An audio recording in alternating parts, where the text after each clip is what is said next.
Welcome to the AM News. Now, President Akufo-Addo says he will look into criticisms about the size of dams being constructed in the northern parts of the country under the One Village, One Dam project. The government project has come under criticism as some residents of the Upper East region have begun to question the construction of some of the supposed dams. Although the projects are at various stages of completion, these residents say work done so far is sloppy. According to the residents who spoke to A1 Radio's Joshua Assar, what has been constructed are not dams but dugouts. But addressing a delegation from the Navrongo Traditional Council, Nana Addo said government will look into the matter.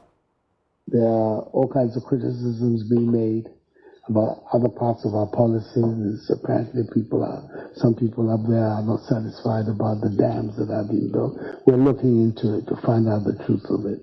Unfortunately for us in Ghana, it's difficult always to take what you hear in the newspapers as the gospel, because invariably when you go into matters, you discover that, in fact, the truth may be the opposite. But I'll be looking into these matters, and in the appropriate time, we'll have an opportunity to speak about those criticisms.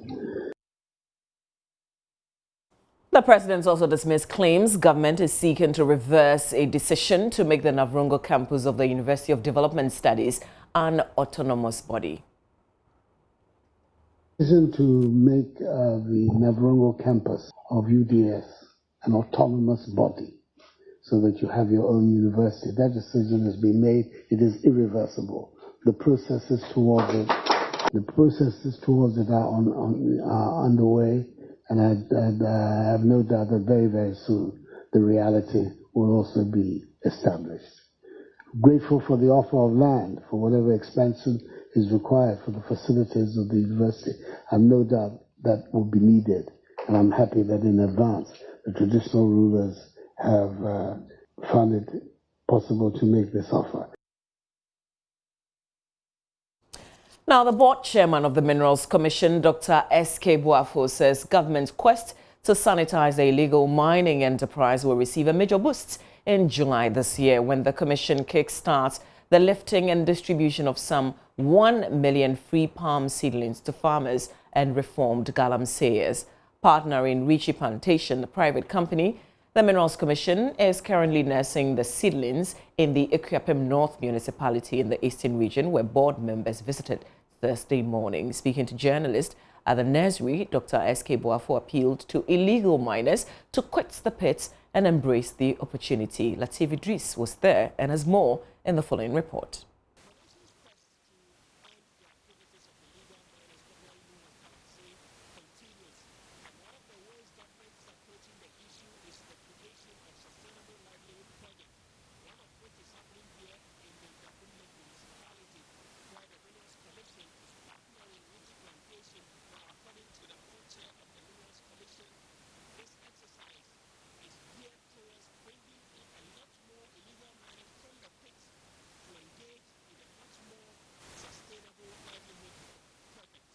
The Stop Galamsey campaign intensified when President Akufo-Addo took office in January 2017. The campaign is aimed at ending the menace of illegal mining. There have been several steps taken by government, not only to end the illegal mining menace, but also to create an alternative livelihood for illegal miners who are ready to leave the pits. Speaking to journalists, the board chair of the Minerals Commission, Dr. S.K. Boafo, says the Minerals Commission Extended Oil Palm Project Nursery is one of the steps government is adopting. The project is expected to see the distribution of some 600,000 seedlings for the 2019 planting season to help create jobs and improve local economy of mining communities.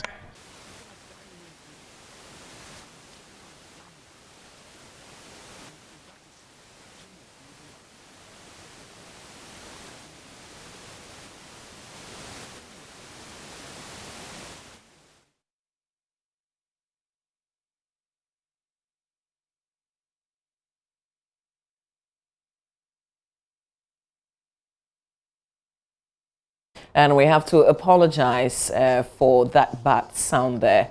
We'll bring you this story in subsequent bulletins, but let's move on. Unfriendly conditions at the Castle Road Special School inside the Accra Psychiatric Hospital is forcing authorities to turn away fresh students with intellectual and developmental disabilities.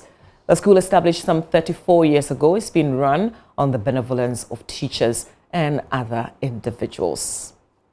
Now, JoyNews' Nana Addo reports Ghana's goal of promoting inclusive education could be undermined by the situation at the facility, which authorities describe as dire. Hey, no, Jen, what do you collect from the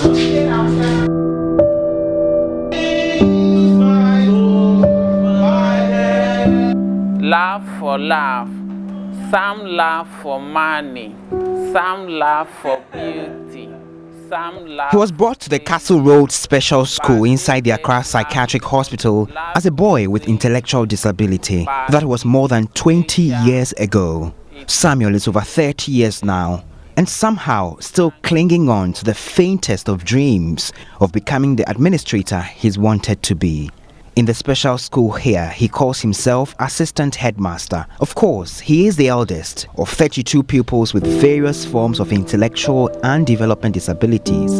Here, it's class session and their teacher, Daniel Lumo, is teaching something about counting numbers. More about counting numbers. Today's class has just about 8 students and the others are their various wards inside the Accra Psychiatric Hospital. Some of the students are participating in the class activity. Some others, uncomfortable with the sitting arrangements, are distracted. Samuel would not contribute to the lesson. His other mates will attempt answering some questions. One after another, they are called up to the front of the class to answer some questions.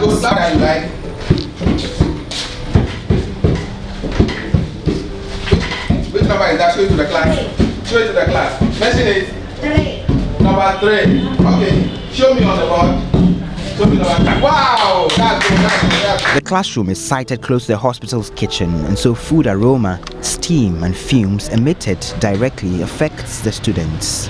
Also, heat from the kitchen makes sitting in the classroom unbearable and learning not conducive. But this is what these students have to make do with. Headmaster of the school, Frederick Amejake, says some students with severe forms of intellectual disability suffer seizures sometimes. Whenever the weather is too warm, we get a lot of seizures in the class. Yes, and it's very difficult. With the fewer teachers we have here, and with a nurse who help us to take good care of them. Sometimes the seizure is so severe that they can hardly come out of it. So you, the teacher, have to wait. And so if you get additional, maybe you get wheelchairs, that you can hold the child back to the ward, then you, the teacher. Before the class session ends that day, Samuel recites a poem, something about love. Laugh for laugh, some laugh for money, some laugh for beauty, some laugh for pleasure. But they that laugh not, love me strangely.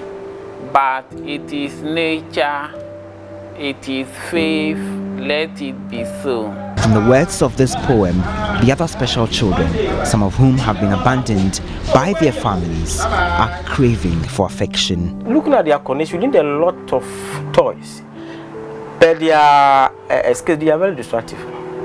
You put a toy now, you attend to a particular, you come back to the toy spot. So you need to have enough toys, enough puzzles, color books, pencils, erasers, rulers, glue, paper glue, pins, sellotape. Those are the things we need. Football, we have the bigger size and smaller size for massaging and all those things. So we need all those things to help them in the school. We look at their number and look at their disabilities and the level of which they operate. So therefore, if I should teach one child in a regular system, if you equate to these children, I'm teaching about 10 of them. If I to teach one child here, I'm teaching 10 children in a regular system. We need teachers. Looking at the conditions here, teachers come and they leave.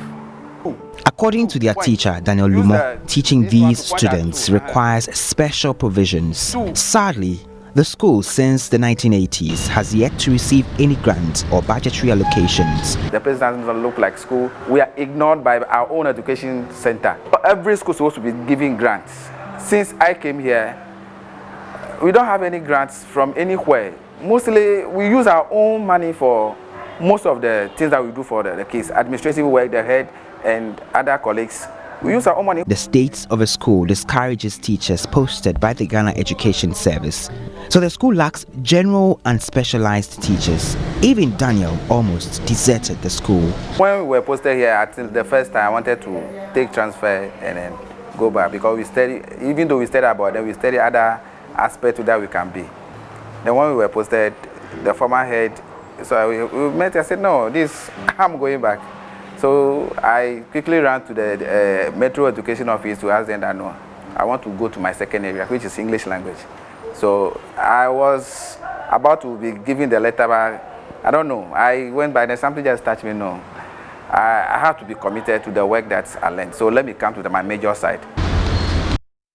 And we're grateful for men like that who are still in our educational system. Now, the Christian Council of Ghana is asking Parliament to hasten slowly in its quest for a legislation that will seek to clamp down on pastors and churches that prey on the naivety of members. Some members of Parliament have argued the state must step in with a legislation to clamp down on what they term abuse of congregants by so-called men of God. Speaking to JoyNews, General Secretary of the Christian Council, Reverend Cyril Fayese, says the legislation would not solve the problem. But here are some Ghanaians who have been sharing stories of abuse they have suffered in churches. Remember, my parents were asked to stop working. The reason was the jobs that they were doing was not from God. And so God wanted them to do something else. And that something else was linked to the church. And that meant that we're not going to be paid anything. It was difficult. It was hard to even see that some church members were asked to, give out their children and give out their babies because their babies were wizards and witches.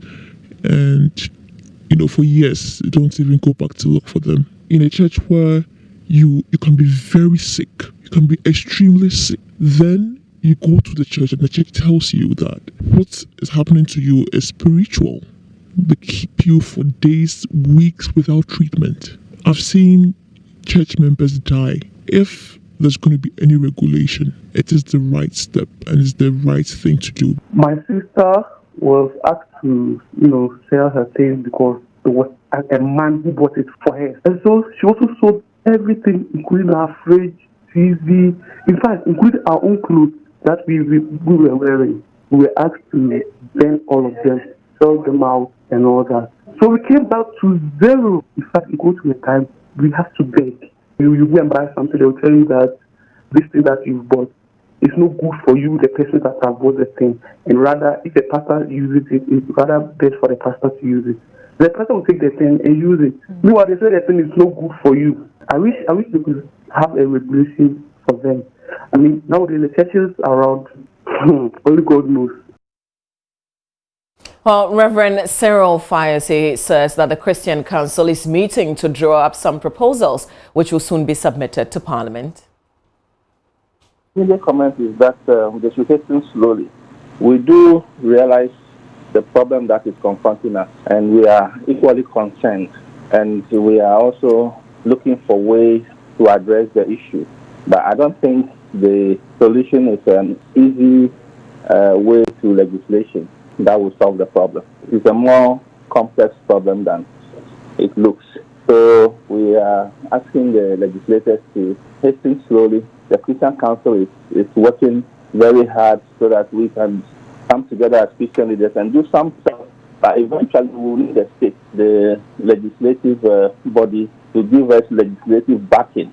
And when we get there, then we will need their support. So what I'm basically saying is that they should give us some time for the councils, Christian councils, to work on the problem, and then we'll come back for legislative backing. Well, we've got a conversation on the back of this story here on the AM show. A lot of people cite the Rwandan situation. So today we'll spend some time and look at the Rwandan law to regulate churches and fallouts of that. So you've got to stay.